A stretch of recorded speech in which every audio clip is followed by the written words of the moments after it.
সালাতে দোয়া কবুল হয়। সালাতে দোয়া কবুলের 3 জায়গা।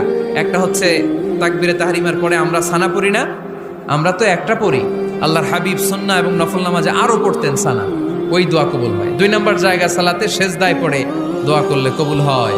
আকরাবু মা ইয়াকুনুল আবদু মির রাব্বিহি ওয়া হুয়া সাজিদ ফাকসিরু ফিহি দুআ।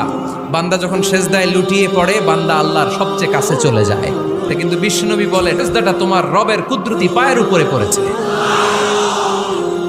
সেজদায় পড়ে দোয়া করেন। সালাম ফিরানোর আগে বিশ্বনবী দোয়া করতেন, লা ইউসাল্লিমান্না আহাদুকুম হাত্তা ইয়াতাআওয়াযা মিন আরবাআ। আল্লাহর হাবিব বললেন 4 জিনিস থেকে পানাহ না আছে আমার কোন উম্মত যেন সালাম না ফিরায়। তারা যেন পড়ে আল্লাহুম্মা ইন্নী আউযু বিকা মিন আযাবিল কবর, আউযু বিকা মিন আযাবি জাহান্নাম, আউযু বিকা মিন ফিতনাতিল মাহইয়া ওয়াল মামাত, আউযু বিকা মিন ফিতনাতিল মাসিহিদ দাজ্জাল। আল্লাহ কবরের আযাব থেকে বাঁচাও, আল্লাহ জাহান্নামের আগুন থেকে বাঁচাও, আল্লাহ জীবন